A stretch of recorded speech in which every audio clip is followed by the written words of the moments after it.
Everything in life was at my fingertips: money, power, and control over people. But I never could have predicted that one night, a simple plan would turn my life upside down. That night, a game I played for pride and amusement taught me a lesson I could never forget. And you? How far would you fall to relearn what it means to be human? My whole life had gone exactly as I wanted. From the moment I was born, everyone around me seemed to exist solely to please me. Everyone admired me, or at least they appeared to. I was known as someone powerful, composed, and always in control. Yet deep down, I knew nothing truly satisfied me. Entertainment, shopping, expensive wines, it had all become dull. The only thing that still brought me pleasure was exerting power over others. And that's why I chose Emma. Emma was a simple maid who worked in my house. She was always diligent and kind, tackling her tasks with a smile every time. But to me, her humble happiness felt like an insult. How could someone with a life 1,000 times harder than mine appear so content? That smile of hers drove me mad. I wanted to wipe it off her face, and that's why I devised a devilish plan for my birthday party. "Emma," I called, holding a glass of wine as I strolled toward the garden. The sun was high, and Emma was arranging flowers under its scorching rays. She was drenched in sweat, yet she still wore that innocent smile. "Yes, Miss Emily," she replied, turning her head toward me. I smiled at her with feigned warmth. "Emma, I've been watching you for some time, and I must say I'm very impressed with your work. So, I have a little surprise for you," I said. My words flowed so convincingly that even I almost believed them. Emma's face lit up with surprise and delight. "A surprise? For me?" "Yes," I said, taking a sip of my wine. "I'd like to invite you to my birthday party. It's the grand party I host every year, and this year I want you to be my special guest." In that moment, the shock and happiness in her eyes both amused and irritated me. "But Miss Emily," she stammered, I don't belong in a place like that. I wouldn't even know how to talk to the people there." The cruelty within me chuckled with satisfaction. This was exactly what I wanted. "Don't worry, Emma," I said, my voice dripping with false reassurance. "I'll arrange everything for you, even a dress. All you need to do is show up." She looked at me with a moment of hesitation, as if her instincts were warning her that something was off. But finally, that smile returned to her face. "Thank you, Miss Emily. This is such an honor for me," she said. At that moment, the first step of my plan was complete. I was going to humiliate her in one night, make her the laughingstock of everyone at the party. And what could be more entertaining than that? But there was one thing I didn't realize. This game would soon turn the very battle I thought I was winning against me. The rest was just the beginning, though I had no idea yet. Everything was progressing perfectly as the party approached. My plan was flawless. I wasn't just going to turn Emma into the butt of a joke, but also prove my power and cunning to everyone around me once again. This was my world, and everyone played by my rules. Still, Emma's excitement was beginning to test my patience. Every day, while doing her chores, she couldn't stop talking about the party. One day, while tidying the garden, she suddenly turned to me and asked, "Miss Emily, I really wonder what I should wear. What kind of dress is appropriate for such a party?" I smiled, of course. It was a fake smile. "Oh, Emma, don't worry," I said. "You'll wear the dress I've chosen for you. Trust me, all eyes will be on you." Internally, I chuckled because it was true. The dress I had chosen, with Chloe's help, was exactly what I had in mind.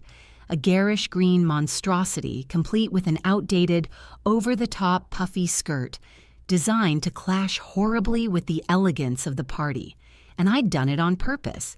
Yet Emma, in her innocence, believed this dress was an honor meant for her. When I instructed Chloe to prepare the dress, I gave her clear directions.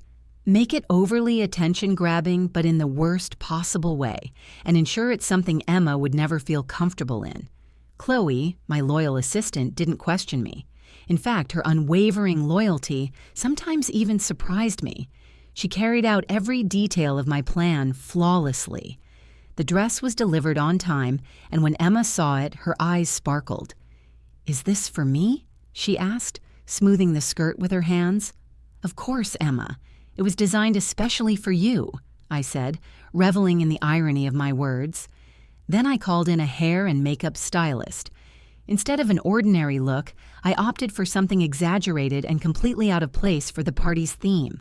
Oversized lashes, excessive shimmer, and an over-the-top hairstyle. Everything was carefully chosen to create a comically tragic appearance. As Emma looked at her reflection in the mirror, she smiled shyly. "Miss Emily, thank you so much. I truly feel like a princess." In response to her naive gratitude, I replied, "Yes, you look just like a princess." But my thoughts were far from kind. Over the next few days, preparations for the party accelerated. Everyone around me knew this year's event would be another grand spectacle. Invitations had already been sent, and the RSVPs were pouring in. The city's most famous faces, the wealthiest individuals, the most powerful connections, all of them would gather at my home that night. But the real star of the evening would, of course, be Emma. I couldn't wait to watch people ridicule her. This bizarre scene would be the talk of the town, and everyone would see just how creative and entertaining I was. The plan was perfect, yet strangely, Emma's naive and cheerful demeanor sometimes caused a faint unease within me, but I suppressed it by motivating myself even more. Her happiness bothered me, even angered me, and so in those moments I became even more determined. "Saturday night is coming, Emma," I told her during the final preparations. "It's going to be your big night. Be ready." "I'm so excited, Miss Emily," she replied. "I'll make sure to represent you well." And once again, I realized that drawing this innocent woman into my world, humiliating her, wasn't just a game, it was a triumph for me. But what I didn't know yet was that the outcome of this game would affect me far more deeply than I could have ever imagined. Saturday night finally arrived. The grandeur of the party was dazzling enough to rival a Hollywood gala. The garden was adorned with colorful lights, and a red carpet was elegantly laid across the lawn. Luxury cars pulled up one after another, proving just how big of an event this was. The city's most elite guests stepped onto the red carpet, exuding sophistication as they posed for photographers. For me, this night was more than just an event. It was a stage, and I was certain Emma would be the funniest character on it. When we arrived at the garden in my Rolls-Royce, I felt all eyes on us. As the chauffeur opened the door, I stepped out in my impeccably tailored gown, offering the crowd the mesmerizing smile I'd perfected. Flashbulbs went off in rapid succession. Then I extended my hand to Emma. To the guests, it appeared to be a gracious gesture. To me, it was pure theatrics. Emma stepped out of the car in her awkward, oversized green dress, and a brief silence fell over the crowd. The cameras paused for a moment before resuming with renewed curiosity. The flashes now came faster, and the reporters' gazes were filled with bewilderment. Emma's face glowed with a mix of excitement and discomfort. "Miss Emily, I didn't expect this much attention," she whispered. "This is your night, Emma," I said with a smile, suppressing the growing sense of triumph inside me. "Come, let's go in. I must introduce you to everyone." As we stepped into the grand, opulent hall, the murmurs of the guests were impossible to ignore. A few people averted their eyes, seemingly unable to comprehend Emma's attire. Most, however, wore polite smiles, pretending to be eager to meet her. Standing beside Emma, I began introducing her to some of the guests. First, we approached James and Clara, my family's business associates. "James, Clara," I said warmly, "let me introduce you to tonight's special guest, Emma, my dear helper." James hesitated briefly before extending his hand. "It's a pleasure to meet you, Emma," he said in a polite tone, though the confusion in his eyes was unmistakable. Emma shyly shook his hand. "The pleasure is mine," she said softly. The initial introductions were relatively uneventful, but the night was just beginning, and things would soon get much more interesting. As we mingled through the crowd, people pretended to be eager to meet Emma. She answered their casual questions with sincerity, while I silently observed every moment. Watching how out of place and awkward she seemed brought me immense satisfaction. As the evening progressed, I began looking for opportunities to push Emma further out of her comfort zone. Approaching her with a glass of champagne, I said, "Relax a little, Emma. Tonight is a celebration for you." She held the glass hesitantly, glancing nervously around. "It's incredible to be in a place like this, Miss Emily. Thank you again," she said quietly. "Yes, it's quite an impressive setting, isn't it?" I said, my gaze drifting over the crowd. Inwardly, I relished seeing how uncomfortable she felt in this environment. Later, Esteban, a close friend of my family, approached us. He looked Emma over carefully before turning to me and saying, "Emily, you've chosen quite an interesting guest tonight." There was a subtle sarcasm in his voice. "Emma is very special to me," I replied, my tone polite but laced with a hidden smirk. "I wanted to show her a glimpse of our world tonight." Esteban smiled slyly and turned back to Emma. "So, Emma, how does it feel to be in this world?" he asked. Despite the tension on her face, Emma responded kindly. "It's all very impressive," she said. "It's not something I'm used to, but everyone has been so kind." Her response seemed to amuse Esteban even more. He nodded slightly, saying, "Yes, definitely a kind environment." His tone, however, suggested the opposite. As the night wore on, I could sense the growing pressure on Emma, yet she remained oblivious, trusting me and believing that this night was an honor for her. My sense of victory swelled, fueled by the success of my game. But then, I noticed something unsettling. Emma's innocent trust and gratitude were beginning to stir a strange conflict within me. Her pure happiness clashed with the dark satisfaction I felt. Still, I wasn't about to abandon my plan. This night was meant to be my triumph. The party had reached its peak. Champagne glasses clinked in the air, and laughter echoed throughout the hall. Most of the guests were engaged in lively conversations, while some had gathered around Emma, asking curious questions. Clad in her oversized green dress, she looked as out of place as one could be in this world. Yet her innocence left an undeniable impression, and I watched every moment with keen eyes. Esteban approached Emma with a mischievous grin. "Emma, can you tell us about the most interesting experience of your life?" Emma blushed slightly, her shyness evident. "Well, just being in a place like this is already an incredible experience," she said. Her warm smile radiated sincerity, but it was met with the cold sarcasm of her surroundings. The amused glances and barely stifled chuckles of those around us told me everything I needed to know. Everyone saw how mismatched Emma was in this environment, and they were all eagerly anticipating the scene I had orchestrated. But I waited, biding my time to make this moment unforgettable. After mingling briefly with other guests, I returned to Emma's side. "Emma," I said in a warm tone, "there's someone else you must meet. I'm sure you'll be impressed." Emma nodded and followed me as I led her toward Alfred. Alfred was one of the most renowned businessmen in the country, and impressing him was a key part of my plan. I intended to use Emma's presence to create a theatrical moment that would catch his attention. When Alfred noticed us approaching, he extended his hand with a warm smile. "Emily, my dear," he greeted, his eyes scanning me with a paternal fondness. "And who is this lovely lady?" In that moment, I felt the entire room's attention shift toward us. This was the moment I had been waiting for. "Alfred," I said, injecting a hint of humor into my tone, "this is Emma. She's my helper." My words hung in the air, and while some guests looked at Emma with confusion, others couldn't hide their smirks. Watching the innocent expression on Emma's face filled me with a strange, twisted satisfaction.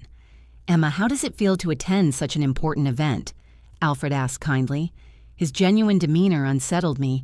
It threatened to disrupt the narrative I was trying to create. With a timid smile, Emma replied, "It's very different, but everything looks so beautiful." At that moment, Alfred's expression changed. His eyes narrowed as they focused intently on Emma's face. A sudden hush fell over the room. Alfred's voice carried a note of curiosity as he asked, "Emma, have we met before?" Emma looked bewildered, shaking her head. "No, I don't think so," she replied softly, but Alfred's gaze sharpened. It was as if he knew something the rest of us didn't. "No, I'm certain of it," he said, turning to address the gathering crowd.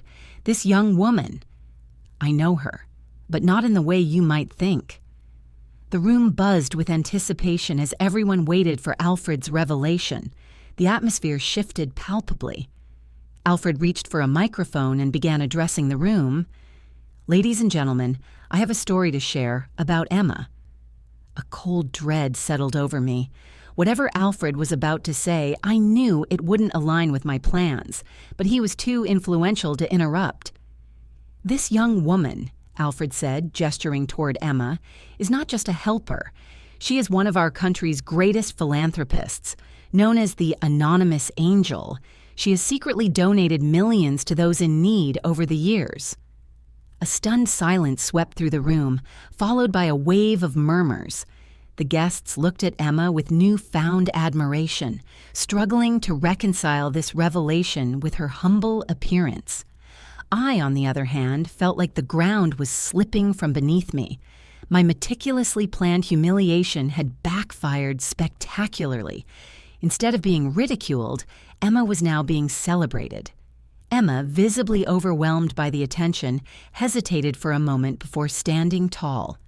Taking a deep breath, she offered a graceful smile and nodded.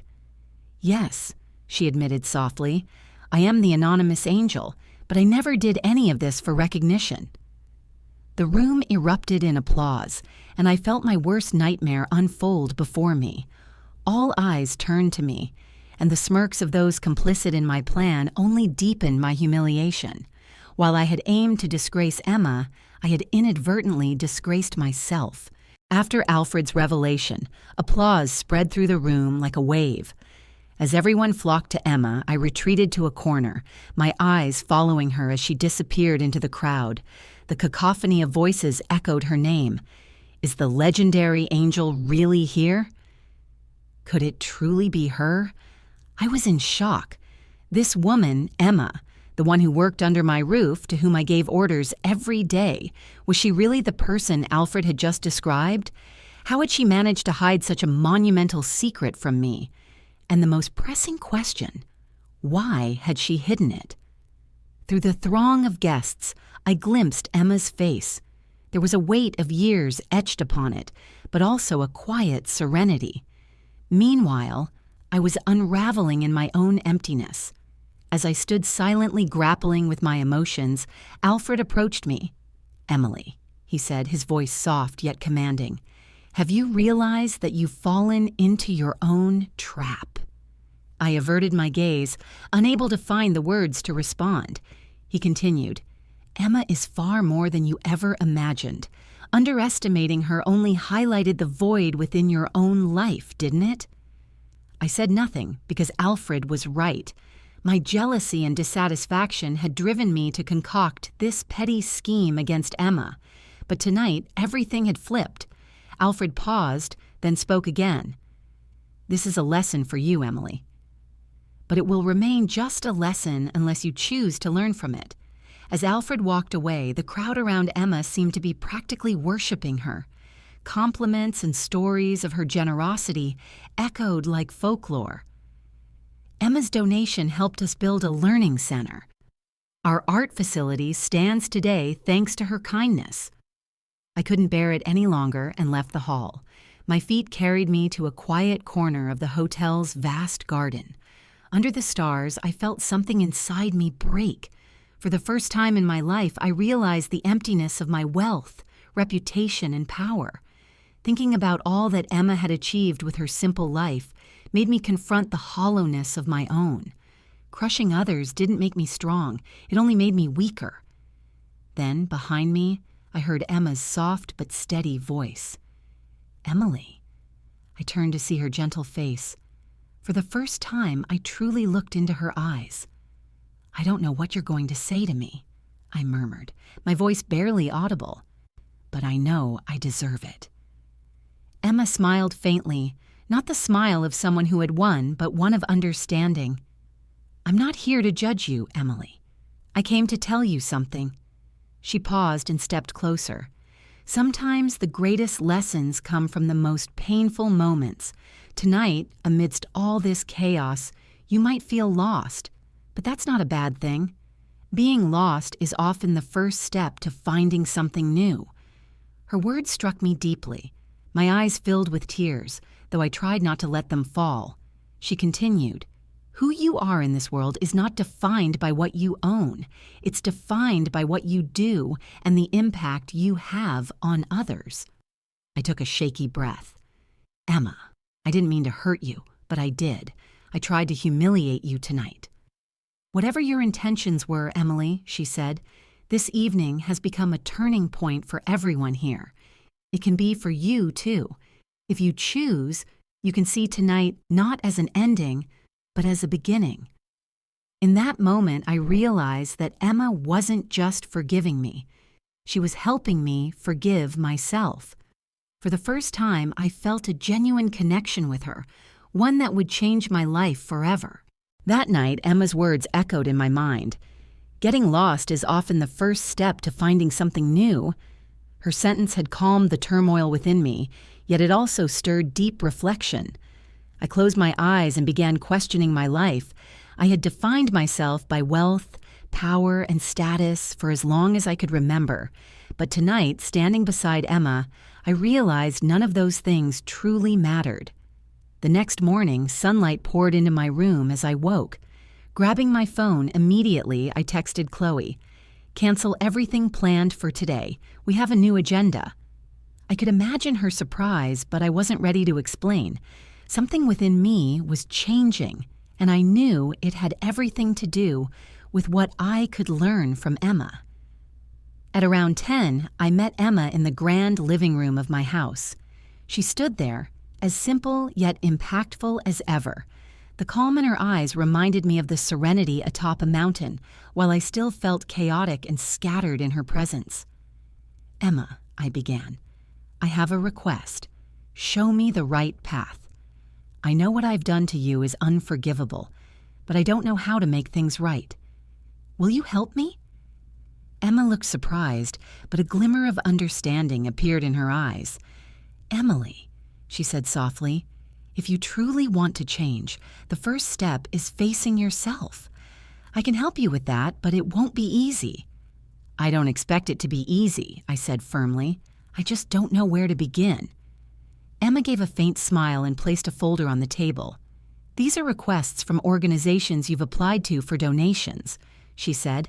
"But it's not just about giving money. You need to understand the people, know their stories, their struggles." As I flipped through the pages, I saw photos of people, lists of needs and personal stories. Each one spoke of things money alone couldn't buy: love, connection, community. "I want to meet these people," I said. "I want to truly help them." Emma looked into my eyes and nodded slowly. "Then we start today." That day, Emma took me to parts of the city I had never set foot in before.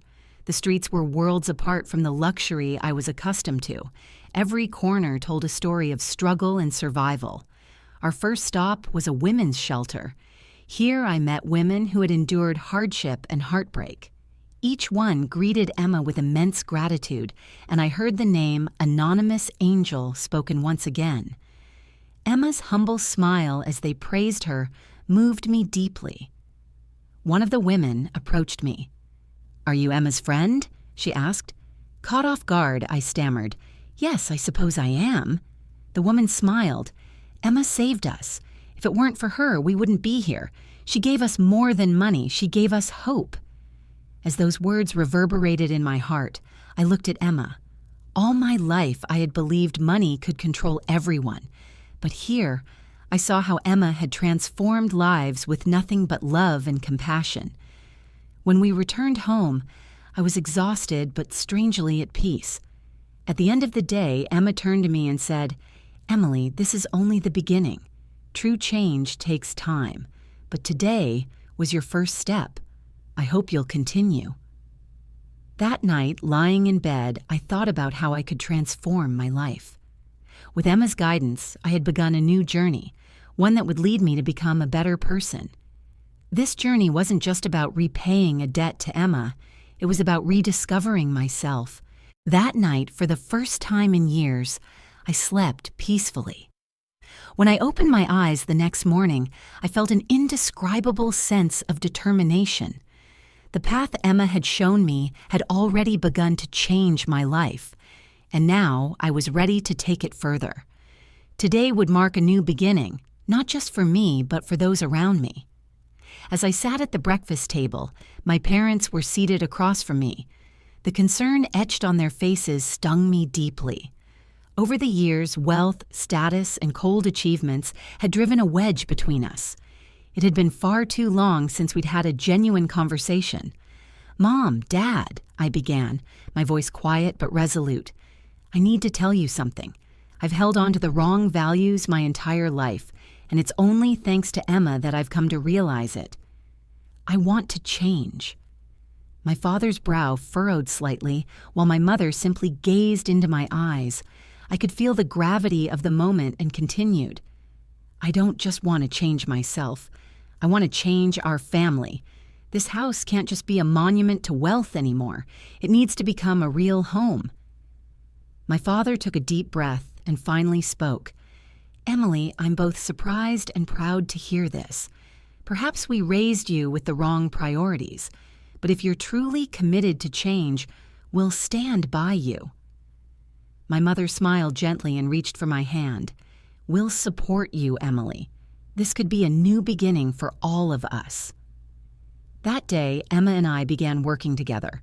Our first task was to restructure the house itself. Following Emma's suggestion, our home would no longer exist solely for our comfort. It would serve the community. We decided to open our doors to families in need and share our resources to make a tangible impact. A week later, we hosted a major event. Unlike the lavish parties of the past, this was a gathering of solidarity, bringing together people from across the city. With Emma's guidance, instead of merely collecting donations, we created an environment where people could connect, share stories, and build community. At the event, Emma was the focal point of attention. Her story touched everyone's hearts. From the sidelines, I watched in awe, realizing how lucky I was to have known someone like her. Her humility, sincerity, and love for others had taught me the true meaning of life. At the end of the evening, Emma came to me. "Emily," she said softly, "today was a big step for you, but this journey isn't over. Change is a continuous process." I smiled at her. "I know, Emma, but I'm not walking this path alone anymore. I have so much to learn from people like you." Months passed, and my life transformed completely from the superficial and ostentatious existence I once led. Together with my family, we found joy in using our resources to help others. My bond with Emma evolved into a genuine friendship. She wasn't just a guide, she was the most significant person to ever enter my life. One morning, Emma and I were in the garden, arranging flowers and working on a small gardening project. As I watched the peace and joy on her face, I made a silent vow to myself. I would spend the rest of my life leaving a positive mark on this world. "Emma?" I said softly, "thank you for saving my life." Emma turned to me and smiled warmly. "No, Emily," she said, "you saved your own life.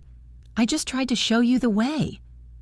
In that moment, for the first time, I felt truly happy. This happiness didn't come from wealth, status, or appearances. It came from the pure joy of being human.